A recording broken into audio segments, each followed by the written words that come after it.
we ended up having our own factory, but we didn't have tobacco. And that's the most expensive part of your operation. Also, the most difficult to get and avoid the painful lessons of, wow, we bought tobacco we can't use. Correct. So one day I fly down to Nicaragua, and we're at Don Kiki Berger's farm. And Kiki Berger is a very interesting cat, one of John and I's closest friends to this day, a brother. And he's a competitor. He has his own business. Yeah. And he sits us down, 2 chairs, he's in 1 chair. Behind him is all of his tobacco. And he goes, you see this? And we're looking at it like, yeah. He goes, all this is yours. Take what you want. Pay me back when you can. No paperwork, no contracts. And here's another guy who, saved us. Yeah. We wouldn't be here today without Kiki. So now we had Kiki loved Mark and Alex too. Yeah. So, that. So now we had tobacco, we had a factory. But going back, we had gone to the 1998 trade show in Nashville, Tennessee. And our La Via Habana brand just hit it out of the park. Yeah. But here we are, 6 months later, making phone calls saying, hey, remember those boxes of La Via Habana that you bought? Hey, we're ready to ship them. Now, a little bit of history. From July of 1998 till the beginning of 1999, what was a 6-7 year cigar boom went into a 6-month cigar bust. Stores had overordered, manufacturers had overproduced and overshipped, and all of a sudden, the market tanked. And here we are, trying to roll cigars that nobody wanted. It had nothing to do with the how good the cigar was or the blend, but that's just what happened to the market. And there was no money. And there was, correct, nobody had money. So what happened was we said, we need to do something different in the marketplace. And 6 months later, we introduced our brand Acid. And Acid was released at the 1999 trade show in July. And, just to get there, I sold my car, I sold my trumpet, John sold his guitar, and that was just to pay for the truck that drove out the booth. And literally the guy driving the truck ran out of gas in the mountains going over to Vegas, and he had to coast into Vegas. Swear to God, he had $5 left. He gassed up at a gas station, literally run out of gas, and put in $5. Drove to the convention center. It was the morning of the show. We unloaded our booth. As people were coming into the show, we were still unpacking our booth. And that was, if he had been 1 day later, we might not have been here at this. That's right. We might not be here today. So there's been a lot of, God has smiled down on us. And that show, you introduced something that people hadn't seen. Correct. It was a cigar that, people couldn't figure out. But, today, to make Tell them a little bit about Scott, though. Well, tell them about the genesis of Acid, because this is important to the story. How are we on time? How are we on time, George? You got all the time in the world. Oh, okay. I don't know the format here. So, let me light it up. And not to pull a Marco Rubio running for the water, but can somebody grab me a water or something? Thank you. I thought you had one right next to you. No. So,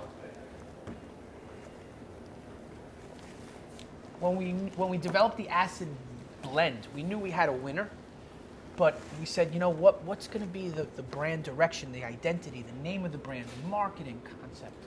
So John and I knew this artist in Brooklyn. Our offices were at this point in Dumbo, Brooklyn. Thanks, brother. So our offices were in Dumbo, Brooklyn, which is right under the Manhattan Bridge. Yeah, Dumbo means down underneath the Manhattan Bridge overpass. It's an easy to understand acronym. Great neighborhood now, but back then, man, it was a rough neighborhood. Yeah. So 2 floors below us, was this guy, Scott Chester, who's an industrial artist, and at the time his specialty was painting motorcycles. He had done motorcycles for a number of celebrities, etc. And when we met Scott, we said, you know what, that's the guy. And when we came up with the concept, we went out to Junior's Cheesecake Factory in Brooklyn, in downtown Brooklyn, and we wrote out our contract on a paper napkin that night. I can't find that. No, Can't really? find it, yeah. Scott has it. We literally, none of us could afford a lawyer at the Right. time, so we said, all right, we'll do it later. And when we went to Las Vegas, we literally didn't even have a contract with him. But nobody knew it was going to be the brand that it is today. And That's right. you know, fast forward 14 years later, Acid is the third largest selling premium cigar brand in the country. And And think about what that means. Think about what that means in terms of exposure and distribution and demand. It's almost unheard of. It's almost unheard of. But the one thing that I think that it speaks to that isn't necessarily evident just in sort of reciting it started here and it went to this, is that it captured the imagination of a group of people who were completely outside the reaches of traditional tobacconists. You set fire to a culture of people who embraced cigar smoking. Every expert said we would fail. Yeah. Every single person who said, "What are you doing? What is this?" They couldn't wrap their brains around it, and yeah, it's a brand that we're obviously very proud of, and it's a big part of the identity of Drew Estate. And it ended up drawing in old school smokers. So the part that you left out is how unique a product Acid is. Acid is not a traditional cigar made, according to old Cuban manufacturing recipes, or the genius farmers of the Dominican Republic, or the acolytes of. Well, the No, tobaccos I'm not itself talking about are the tobacco, the but blend- tell them about the process. Tell them what happens to the tobacco in Acid. We have this infusion. It's blasted by Marvin the Martian. You remember the guy in the Bugs Bunny cartoons? Get He comes outta in with here. a ray and goes, Well, we don't. You do with realize, everything of going course. to- You're right, exactly. So- But tell them. I mean, just tell them the elements. Well, basically what we did is we started working on various different ingredients that are, not part of the tobacco. And we started blending these various different ingredients and came out with a blend that was completely unique. In smell, In smell, taste. in taste, and in appearance. Correct. In the approach to marketing. I mean, it was as far outside what anybody was trying to do in the cigar business as that moment as you could possibly get. And it reached an audience that was, and this is the really important part. I hate to keep saying it, but you got beyond what walks into a cigar store every day. A lot of people who have come up to me today will say the very first cigar I ever smoked Was an Acid. Absolutely. And they may smoke completely different things now, but they end up building other cigars into their repertoire. right. But completely. So from there, we launched Acid in '99, and we definitely wanted to build our brand portfolio. Still struggling, still trying, borrowing from Peter to pay Paul, and we introduced a brand called Natural, using various different tobaccos from non-traditional growing regions. This was in 2001, and 2000 actually. And as the years have gone by, we've introduced other brands that we felt wouldn't cannibalize off of the existing brands. Mm-hmm. Such as we worked in '03, we worked on a project with Rocky Patel. It's a project I'm very proud of, and that was Java, which is a coffee-infused cigar. And the presentation of that was really distinctive at the time. You remember the boxes and the. I remember them. Yeah. We have them right there. So, and now, starting in 2005, we started working on blending with broadleaf. And 2 years later, after umpteenth blend variations, I mean, we worked on this for years, we introduced Liga Privada number 9. And originally it was just made for us at the office. Our first batch was 10,000 cigars. and we started giving them out to friends. And I don't know if you remember this, but the first batch, we literally wrote on the back of our old La Vieja Habana bands. Right. We Turned them around, inside out, and it said LP number 9. Just had it written by hand. So the problem with Liga, just so you know, Liga Privada just means private blend. So it was private blend number 9. It wasn't. You know, in other words, it was really a great original and creative name. Correct. Liga Privada. So we kept on getting pressure from store owners.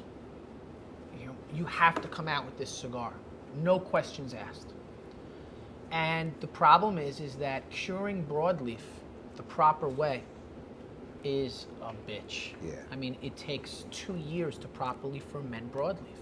On top of that, one of the filler leaves we had selected, a Nicaraguan filler leaf, was very difficult for us to obtain, and we always knew there would be shortages.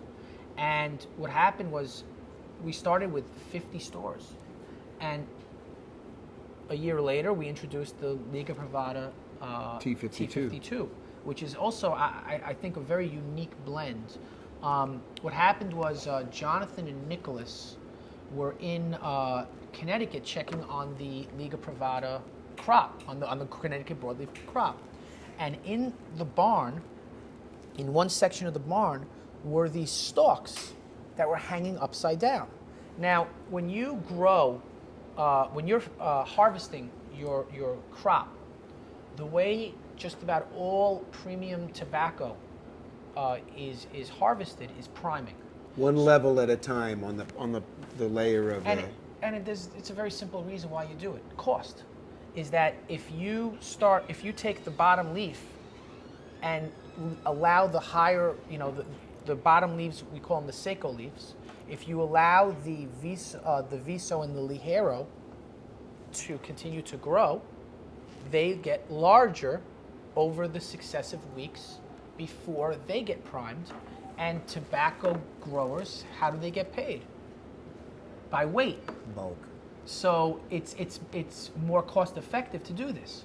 So when John and Nicholas saw this, they were immediately intrigued. And what happened was the farmer, he wanted to show his son how his father used to grow tobacco and harvest tobacco back before the war. Yeah. So they looked at the tobacco, they saw the potential, and they said, we'll take it. He goes, it's not for sale. This is an experiment for my son. And it took a lot of haggling and saying, come on, we want to do this. This will be great for the industry. And finally, the farmer relented, and he said, okay, let's do this. And that became the stalk cut T52. And what's unique about, so when you stalk cut, you're actually taking the entire stalk, you cut off the stalk, and you hang the stalk in the barn. So what happens is, as the leaves are drying in the barn, they're trying to survive. So they're trying to suck everything out of they suck everything out of the stalk. We call it controlled necrosis. And what they suck out are all the nutrients, the oils, the saps, and what you're left with is such an oily wrapper. I mean, if you've ever looked at the Liga Privada T52 and just looked at it, it's just so oily. When you smoke it, you get billows of smoke that come out, and that's because of those oils. So we introduced that in 2008.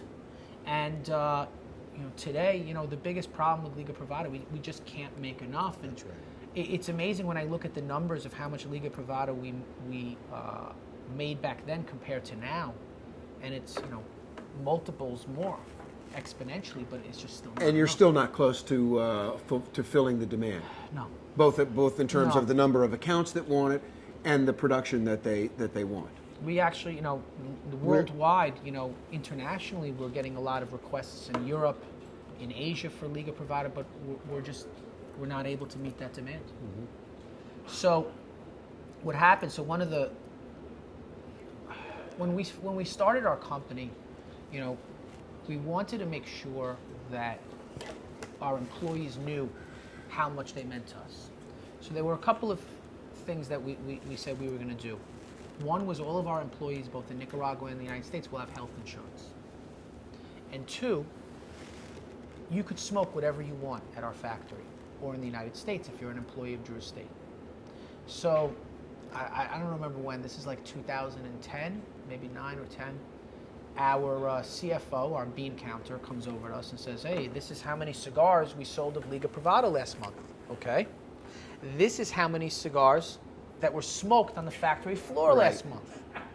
And, you know, it wasn't just about the money. It was the more important thing is, if we had unlimited supply of Liga Privada, if we could just ramp up production, great, you know, because I believe that that's the best way to ensure quality control, is not to give your employees seconds, but smoke what you want so that you could come back, know that the product that you're working on, you could see how you could improve it. So we had to make the painful decision company-wide to say, hey, guys, no more Liga Privada is being smoked both by employees, both in the United States and in Nicaragua. That didn't go over so well. Open rebellion. So, yeah. So what happened was, unbeknownst to us, a conspiracy developed. And there was mutiny involved. And what happened was 5 of our top people in Nicaragua, including, he never admits it, but I believe Nicholas had something to do with this. He doesn't outright say he did or not, but the conspiracy was they started working on their own blend without us knowing about it. And they took the essence of Liga Privada and developed a blend. So I was telling you guys how, you know, about the T52 stalk cut Habano. Well, you'll be lucky in a crop if you could get 30% of your crop of your pilones, let's call it, during the fermentation process to be wrapper leaf. Man, you're golden. But what happens with the rest of that? Well, a good portion of that becomes binder. And we had years and years of binder that we've been, you know, that were just in bales sitting there. And eventually you have to use that, or else you lose that taste, that flavor of the tobacco. It starts to change and it starts to get very mild and unflavorful. So they created a blend using a San Andreas Negra wrapper, a stalk cut T52 Habano binder, and then the same 5 filler leaves that we use in the Liga Privada line, except 2 of those leaves were from the same plant but a different priming. And they gave it to us. We were like, holy, am I allowed to curse on this? Is this? Yes. Okay. Oh, I did? All right. So we were like, holy shit. You know, this is great. And that's what became Liga Undercrown. Yeah. And it was created by our rollers and supervisors and quality control heads of our factory. And to your credit, you let it's Liga Undercrown, but it says Nuestros Puros, our cigars. Yeah. So it's like... But when we say our cigars, it's not like, you know, myself or Jonathan or Michael. It's the rollers. It's their cigars. It's the rollers. This is their blend that they're so proud of now, because now they can smoke as much Undercrown as they want in the factory. So we're really proud of the team we built. Like I said, we started out, you know, our factory had a few people starting out, and out of the first 10 employees in 1998, 8 of them are still with Drew Estate. And my wife Netta came for the very first time to Nicaragua in March, and I wanted them to meet the original team. So I invited all of them with their wives, and we had a dinner with a mariachi band at Cigar Safari, and it was a really special night to have the original crew there. So you left a few things out, 1 or 2 crises in the middle of that growth, many that success crises, stories. George. Many crises, so bro. Like the day they realized that their accountant, because by this time they could afford one, told them, "You guys are broke. You're filing Chapter 11 today." Not like we're going to have to do this. It's you're filing Chapter 11 now. I'm trying to spare myself the pain and not go through the catharsis that I. Yeah, but you know, I mean, this is the. Okay, so as we were right before we opened up our first factory, one day our our head accountant calls us up, Paul Sessler, and he goes, get over here to my office right now. We head over to his offices in Manhattan, and he goes, boys, It's over. it's over. You have to declare bankruptcy.